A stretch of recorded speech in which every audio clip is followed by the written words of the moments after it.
Kak Fajar. Halo Kak. Gimana kabarnya Kak? Aku baik, tadi baru balik dari kuliah. Ini kesibukannya apa nih akhir-akhir ini? Kesibukannya ngurusin UKM pastinya, dan tetap kuliah sehari-hari seperti biasa. Kak Fajar ini kalau boleh tahu angkatan berapa? Aku angkatan 2020. Cutting ya berarti ya gitu. Masih tua. Semester 7 lagi Semester kan? 7. Ya, mau skripsi ya kan.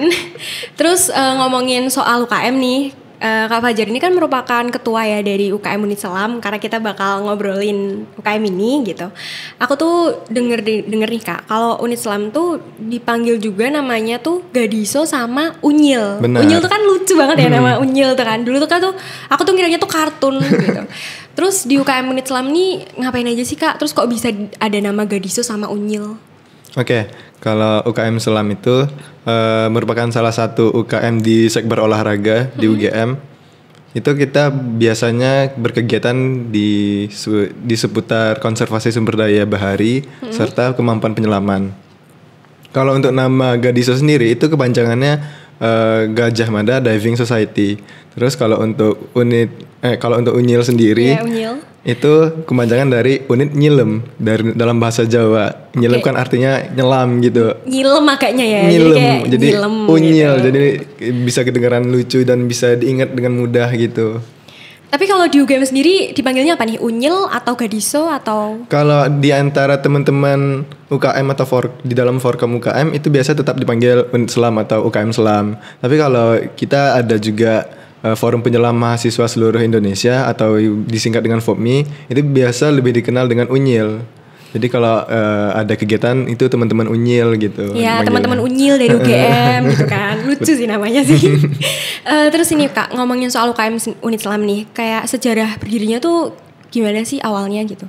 Oke, dulu awalnya sejarah berdirinya Unit Selam UGM ini dari Rektor UGM tahun 87 itu Prof. Kusnadi, seingat saya.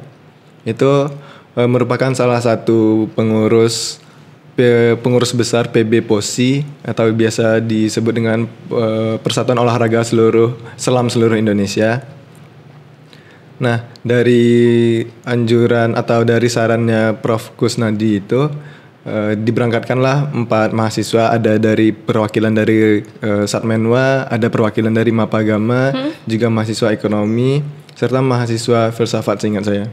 Oh, jadi kayak mahasiswa di tempatku nih. Aku kan filsafat ya. Banyak mahasiswa yang bercampur, 4 orang tadi itu diberangkatkan atau diberikan pelatihan penyelaman di PB POSI Jakarta. Dan dari 4 orang tersebut yang cikal bakal Unit Selam UGM hingga saat ini. Jadi kayak udah lama gak sih Kak berdirinya tuh Unit Selam? Iya, kemarin kita baru merayakan hari ulang tahun Unit Selam UGM yang ke-36. Oh iya, itu kurang lebih umurnya tanteku kayaknya. Terus ngomongin Unit Selam nih Kak, ada berapa kegiatan ya di Unit Selam itu? Kalau untuk kegiatan, kita ada kegiatan konservasi, ada kegiatan atlet sebagai olahraganya kita. Terus ada kegiatan foto videografi juga. Kalau untuk kegiatan besar itu ada yang namanya Go Dive Go Clean. Itu kegiatannya terkait konservasi sumber daya bahari di bidang sampah atau terkait sampah. Misalnya kemarin itu di tahun 2020,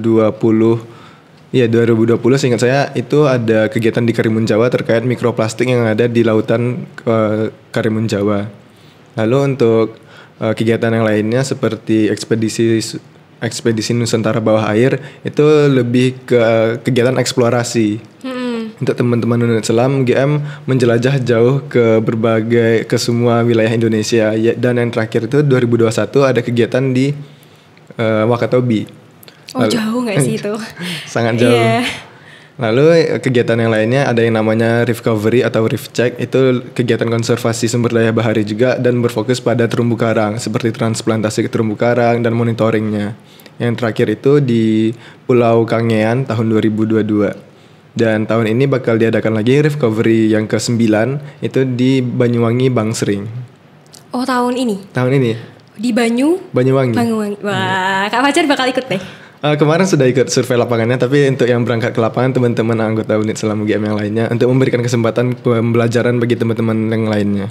Berarti ini lagi masa-masa open recruitment nggak sih? Sekarang juga masih pada masa open recruitment dan pendidikan untuk calon anggota diklat baru, diklat yang ke-34 itu rata-rata yang kami terima itu mahasiswa UGM angkatan 2023 dan 2022. Oh 2000 ya. Iya, Terus 2023. Ngomong-ngomong soal tadi open recruitment nih Kak, kan ada beberapa divisi ya tadi. Itu kalau misalnya aku nih pengen masuk nih, aku nih nggak bisa nyelam gitu, nggak tahu lah, nggak bisa berenang malah lebih parahnya nih ya, nggak bisa berenang itu boleh nggak sih masuk unit selam? Atau jangan-jangan oh ya udah kamu nggak bisa berenang atau kamu nggak mau berenang bisa tetap masuk UKM ini tapi di divisi lain? Oke, itu banyak sekali pertanyaan yang kami terima terkait apakah orang yang tidak bisa berenang boleh join unit selam. Jawabannya sangat bisa dan kita terbuka untuk semua orang.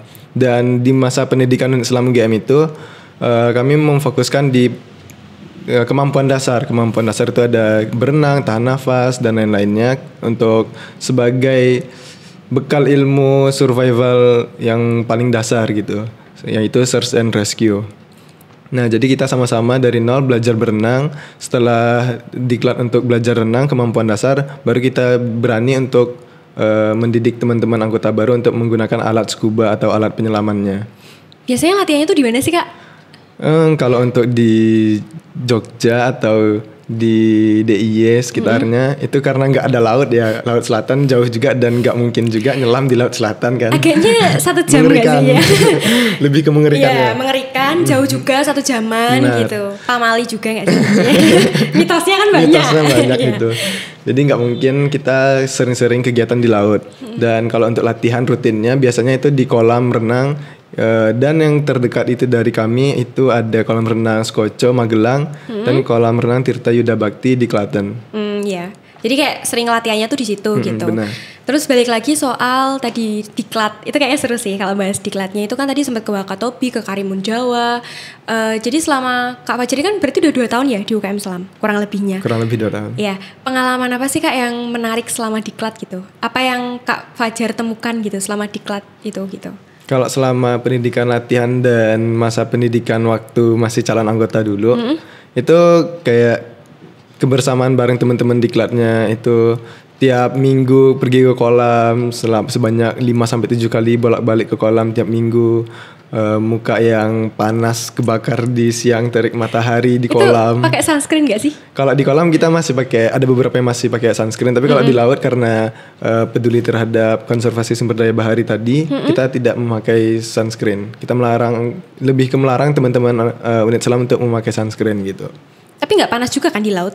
Atau panas nih? Panas sebenarnya, gosong juga, kebakar juga muka. Jadi meskipun berenang di laut itu tetap panas ya? Kalau untuk berenang di permukaan dan selagi menunggu giliran penyelaman di kapalnya itu pasti kena sinar terik matahari juga Kak. Nah ketika nyelam nih pernah gak sih Kak ketemu hiu? Aku jujur pernah ketemu hiu dan kayak sekitar 10-15 meter di bawah aku. Itu gak kemakan? Enggak ya, buktinya masih di sini, masih hidup juga ya. Iya, itu gimana tuh kok bisa ketemu hiu? Ya emang hiu di Indonesia sangat banyak, di mana-mana bisa ditemui. Jadi bukan suatu hal yang wah juga ketemu hiu. Ya untuk beberapa. Ya untuk Kak Fajar mah nggak wah gitu, kalau kan kayak hiu gitu kan. Kalau di film-film kan serem ya. Jadi pengen tahu aja gitu nyelam yang asli tuh kayak mana, ketemu hiunya gitu kan. Tapi nggak sesering itu juga, maksudnya habitatnya pasti ada di seluruh Indonesia untuk hiu. Tapi ada di kedalaman tertentu dan nggak semua penyelam bisa masuk ke kedalaman tertentu tersebut. Dan kalau nyelam tuh biasanya ada sertifikasinya sendiri nggak sih Kak? Benar, ada sertifikasinya sendiri seperti kartu SIM gitu. Jadi sama kayak kalau orang nggak punya SIM motor kan nggak boleh bawa motor. Ya, nah ini sama, kalau nggak punya sertifikasinya kita nggak boleh menyelam. Oh jadi ada beberapa kategori juga nih? Ada, dan itu kayak ada tingkatannya, kayak ada 1 star scuba, 2 star, 3 star, dan itu setiap masing-masing tingkatannya ada requirement pelatihannya dan ada ujian? ujian juga ada, serta ada kayak misalnya di tingkat ada 2 star itu boleh kedalaman berapa gitu. Kalau Kak Fajar sendiri sertifikatnya apa sekarang nih? Alhamdulillah atau puji syukur Tuhan udah 3 star atau rescue diver. Terus aku tuh juga sempat ini kan ngulik webnya Unit Selam yang bagus nih gitu kan. Aku lihat juga kalau ternyata UKM Unit Selam ini juga menyediakan peminjaman alat Ya, buat benar. ini ya nyelam ya. Benar. Terus itu kan misal nih kayak aku nih mau nyelam, terus aku mau pinjem alatnya tuh boleh nggak sih Kak? Nah, Tapi aku bukan anggota UKM Selam. Nah, Oke, berarti itu masuknya ke peminjaman eksternal. Jadi kita juga membuka peminjaman alat-alat UKM Selam. Itu syaratnya cuma ya meninggalkan kayak penyewaan alat outdoor, misalnya naik gunung tinggalin KTP gitu. Ya syaratnya sama dan ada biayanya juga. Itu juga termasuk salah satu strategi kami untuk menambah pendanaan kegiatan itu melalui penyewaan alat. Dan untuk kegiatan-kegiatan yang penyelaman, misalnya kakak mau pergi trip penyelaman ke Karimun Jawa, itu harus menyertakan atau menunjukkan ke kita kalau kakak itu penyelam melalui sertifikasi selamnya tadi. Oh jadi kayak misalnya aku pengen ikut nyelam nih UKM Selam ngadain ke Karimun Jawa, ke Wakatobi atau ke Bali, kayak aku tuh bisa ikut tapi harus ada sertifikatnya dulu gitu. Benar. Jadi kayak nggak sembarangan ya orang bisa ikut ya. Soalnya kita juga bertanggung jawab kalau misalnya ada mengikut sertakan orang lain, kita juga harus peduli dan tanggung jawab terkait keselamatan orang tersebut. Iya. Terus kalau misalnya aku pengen tahu informasi lebih banyak tentang Unit Selam tuh kemana nih Kak datangnya? Kakak bisa cek Instagram kami Selam UGM, lalu ada Twitter kami juga aktif di website kami juga sangat menarik seperti yang sudah kakak lihat. Dan sekretariat kami ada di Jalan Podocarpus 2 nomor D11 itu di seberang sini. Itu selalu ada orang biasanya. Oh jadi kayak bisa datang aja ke Sekre atau ke website Instagramnya juga. Jadi kayak buat teman-teman maba yang mau join Unit Selam atau penasaran dan kepo itu bisa join lihat Instagramnya. Lihat Instagramnya itu sudah banyak informasi-informasi yang bagus. Informasinya juga. Mau pinjem juga bisa. Boleh. Tinggal KTP tapi sama ini punya sertifikat selam. Gak dijaring pinjol kok. Oh iya. Aman ya Kak berarti ya kalau ini mau pinjem ya. Boleh. Ya. Semuanya aman jadi menarik ya Unit Selam UGM ini kalau diulik ternyata banyak banget kisahnya. Makasih banget loh Kak Fajar udah datang ke sini terima untuk kasih, Kak Linda. berbagi cerita soal Unit Selam gitu. Makasih Kak. Makasih Kak Linda. Tos dulu.